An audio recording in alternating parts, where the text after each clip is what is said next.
Do. Hey, everybody. Do. Come on in here. Boom, boom, boom. I think I'll take a simultaneous sip without you, but I'll do one when you're ready to.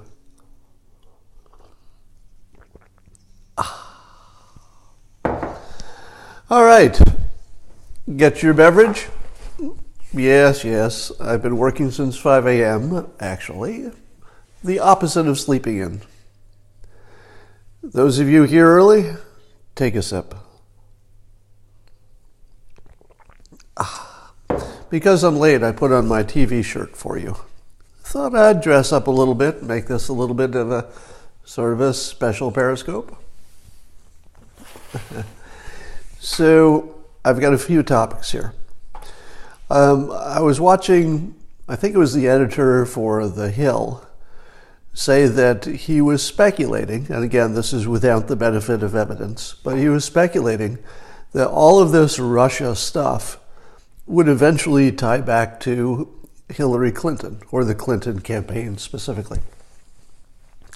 And my first thought about that was, well, that's not going to happen. I mean, it's not going to be true that everything about Russia, it all ties back to Hillary Clinton. But just for fun, let's play with that hypothesis. Now, the context that most of you know, especially if you read my book, Win Bigly, is that I don't believe we people, we humans, we Homo sapiens, I don't believe we see reality the way it actually is in some objective sense.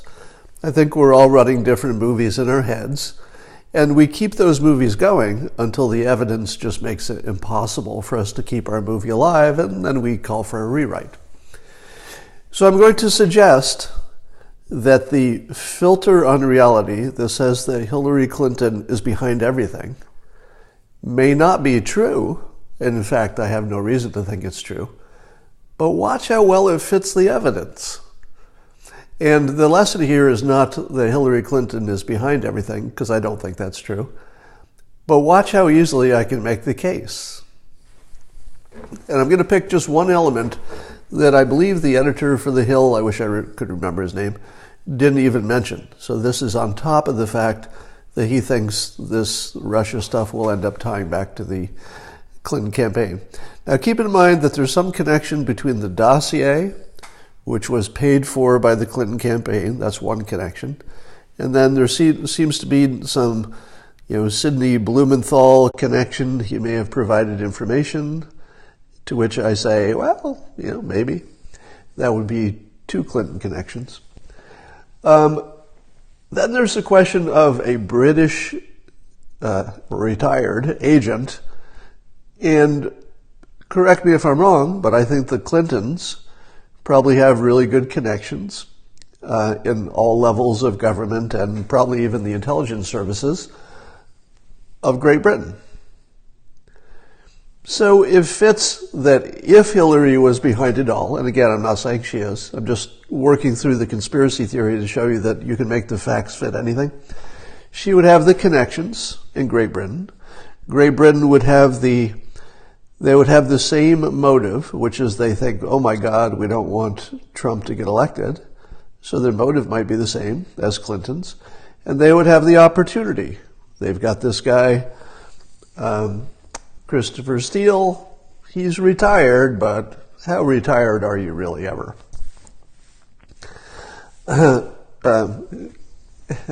People telling me I sound naive.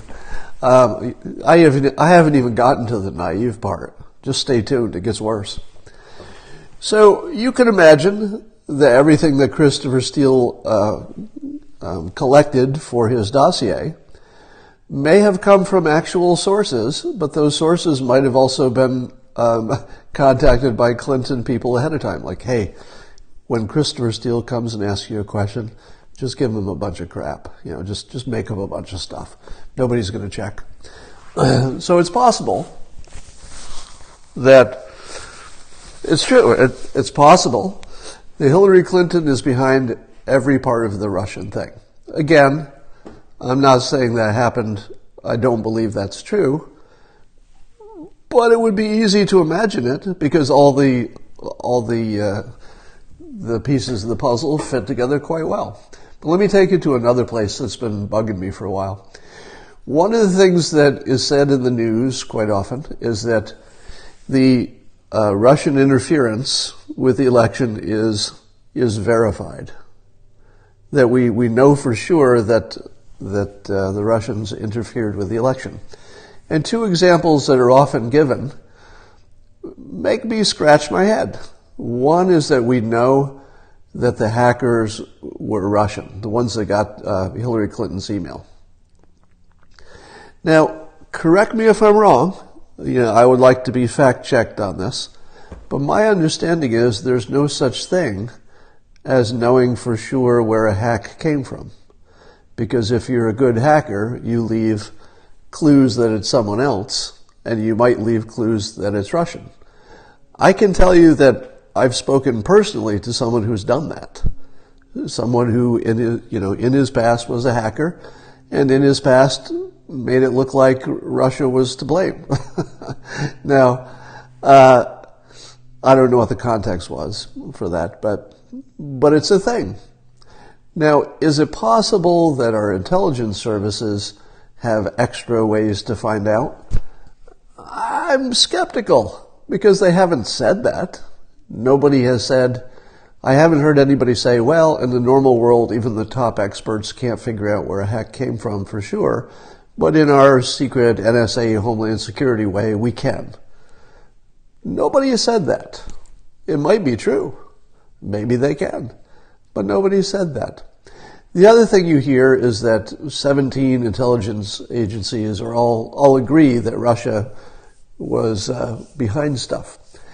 And here I would appeal to anyone who is over, let's say, the age of 30 and has worked at any kind of a large business. If you're over 30, meaning you have some experience, and you've ever worked for a large organization of any kind, you know that it's not true that 17 agencies agreed. You know that's not true. You know that's not true. Here's what might be true. It might be true that one of the agencies, let's say the CIA, decided it was true. And then maybe they checked with the other agencies and they said, hey, do you guys have anything extra? And they said, no, we just have the same stuff you have. What do you think? And the CIA says, well, we think Russia did it. Do you have any reason to disagree with that? No. Do you agree with our assessment? Well, we're not going to look at it in detail because you've done the work. We haven't. But if you say it's true, we're not going to disagree with you. So count us in. In all likelihood, one entity studied this. And the other 16 said, yeah, we trust the CIA. They're using the methods we understand. Of course it's true. Why wouldn't it be true? We totally back it. And then suddenly it turns into 17 agencies independently came to the same conclusion. That didn't happen. There's almost no chance that happened. Moreover, what we've seen from the FBI, Department of Justice, any large organization, is that when you say one organization came to a conclusion, let's be real. What we mean is that whoever the boss was came to a conclusion. Right? Because you don't hear about the dissenting voices in the CIA. At least I hope you don't. We shouldn't be hearing from them. We should only hear what the boss told them is their CIA opinion.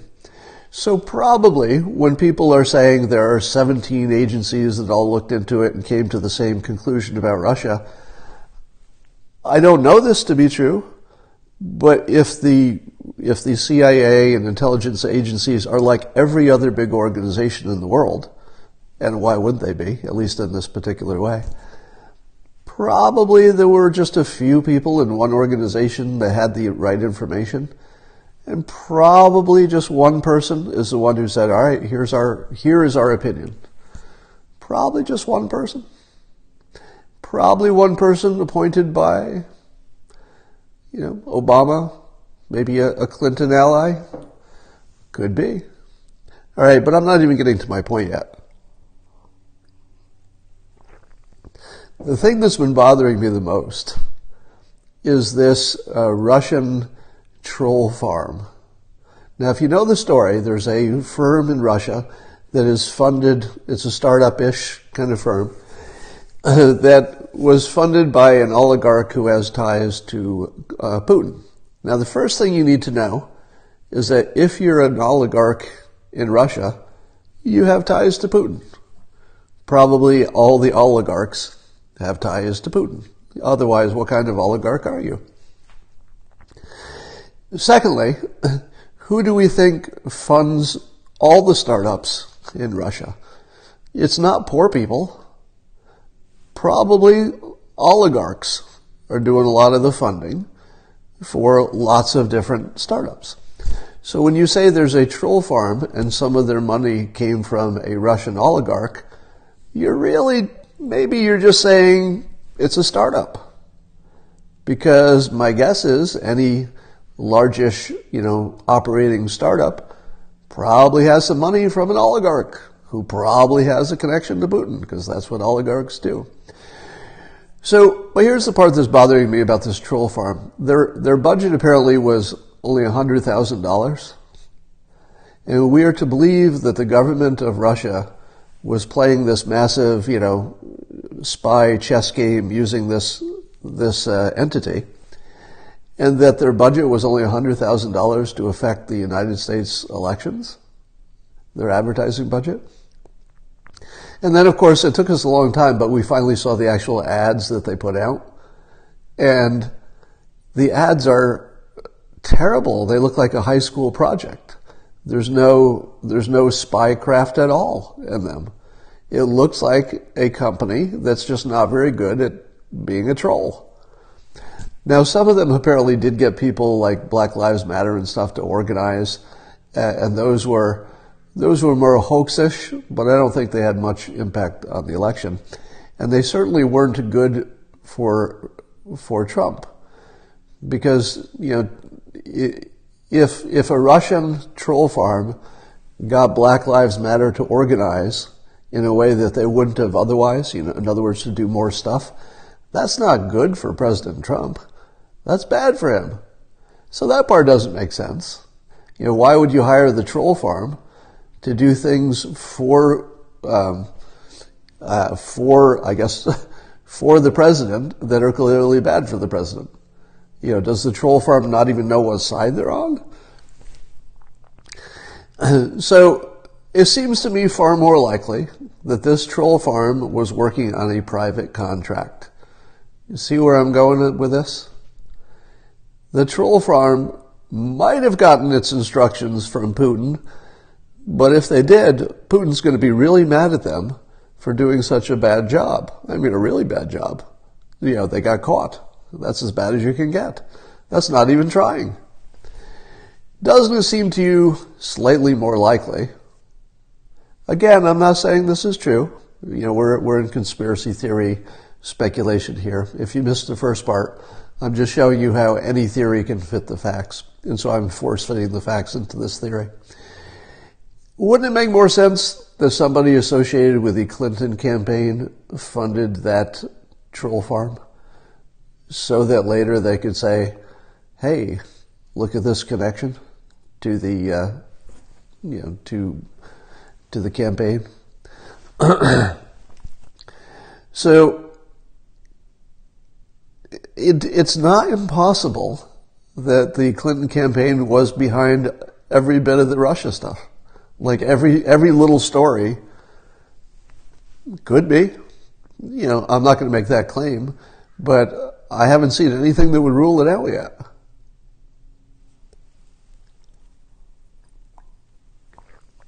Like an insurance policy.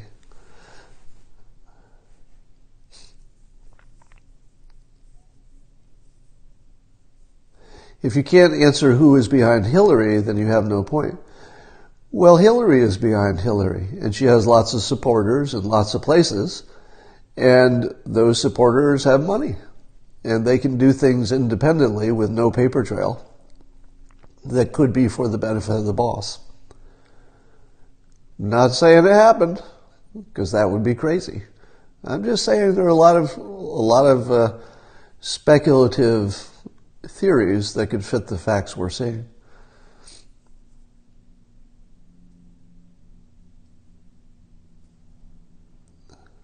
You know, the strangest thing that I hear about Hillary Clinton is that the reason that Trump won is that Hillary was such a bad campaigner. And I always say the same thing when people say that. Well, she was just the worst campaigner in the world, so Trump got lucky. And I say, first of all, it wasn't luck that Trump also beat the best campaigners on the Republican side, 16 of them. And had Hillary Clinton won, and she would have won against any other Republican, everybody would have said what they said in the beginning. She's the most qualified candidate we've ever seen.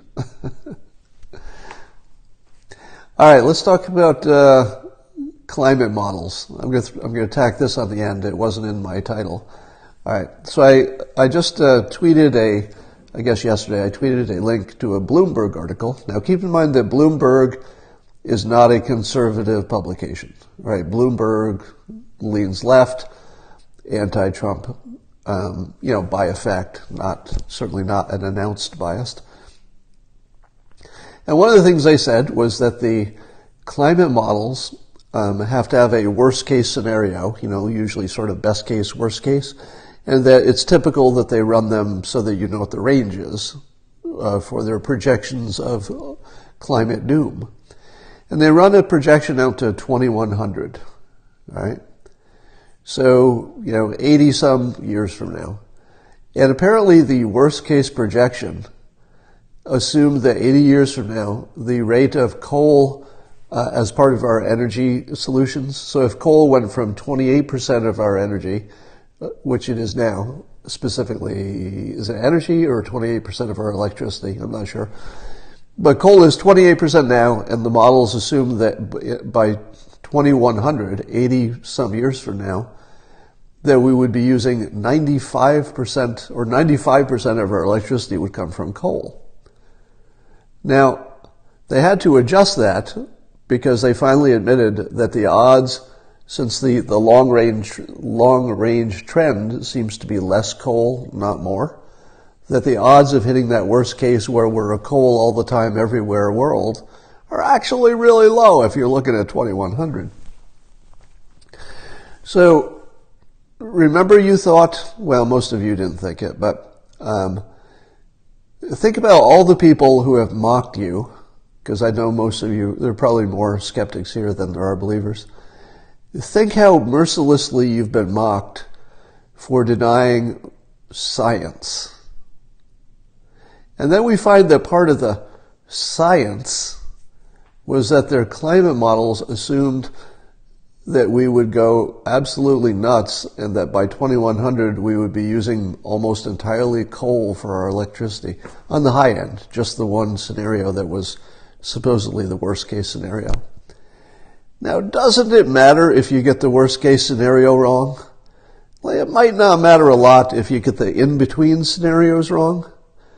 But it matters a lot if you get the low end and the high end wrong. And the high end wasn't even a good try. Just think about it. This was a new article by Bloomberg, meaning that we've gone all the way to 2018 with this assumption in the mix that coal would go from 28% of our energy to 95% in 2100. Do you know what's going to happen in 80 some years? Absolutely everything's going to be different. We're far more likely to have fully functional fusion reactors. We're far more likely to have Tesla batteries and high-yield solar.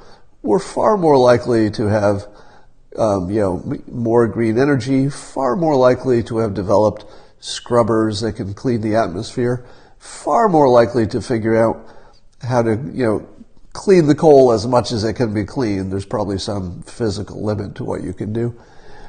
But how can you not say that climate science, I'm just going to go say it. The climate predictions that we've been seeing for years assumed something that any reasonable person would know is not even close to reality. That we would go to 95% coal when in fact everything is moving the other direction. Now, if you were going to call that a hoax, would you be wrong? Because it could still be true that climate warming is a problem. And it could still be wrong that climate is a big problem. But if we've gone to 2018 and only now somebody's flagged the fact that the high end, the most scary part of the prediction, is absolutely ridiculously dishonest. I mean, that's what it is, right?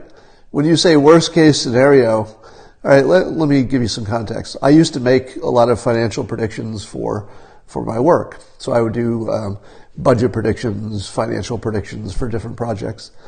And you always had to do a worst case scenario. If I had walked into my boss with a worst case scenario that looked like, oh yeah, in 2100 we're going to be using pretty much all coal, my boss would have fired me. That's not reasonable. That's not a reasonable worst case scenario. So I'm going to declare that based on that one thing alone, that it is fair to call the climate models, at least the models, a hoax. Somebody said what you're saying is not true. I'm open to be fact checked. I'll wait a moment and put your, you should be able to fit your objection into one sentence probably. So is there somebody who's disagreeing that the worst case scenario is 95% coal use when it's only 28% now and probably will go down? So who has an objection to that based on facts?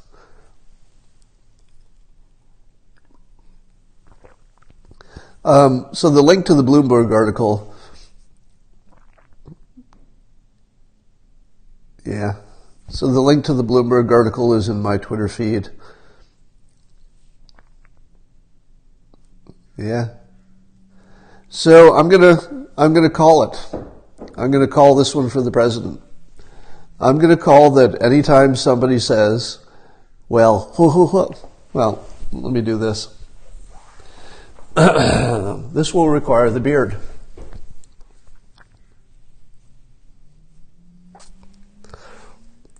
President Trump, he said climate science is a hoax, and yet 97% of scientists who study climate disagree. Is he anti-science? Is he anti-science? Huh? Is he anti-science?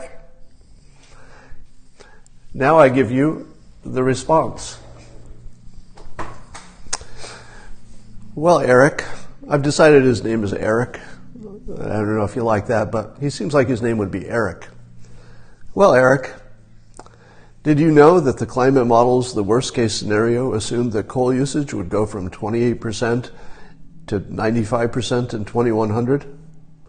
And that there's no possible way that makes sense in any world, and therefore, in all likelihood, we've been misled about how bad climate science could be, because the worst case scenario is the one that people focus on, and it's completely fraudulent. What do you say to that, Eric?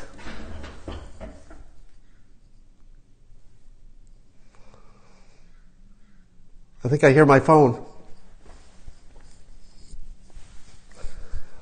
And scene. Yeah, I don't know if his name will be Eric. Can anybody suggest a better name for... I need some suggestions. What's a better name for this guy?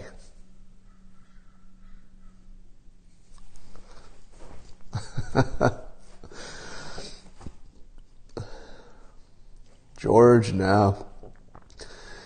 No, it can't be an old name. It needs to be sort of a millennial-sounding name. Dawson. Sebastian. Sebastian's good. Darren. Chad. Dale. Oh, Dale is good. I like Dale.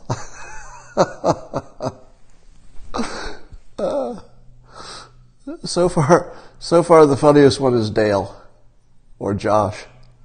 Oh, Might be Josh. Kale.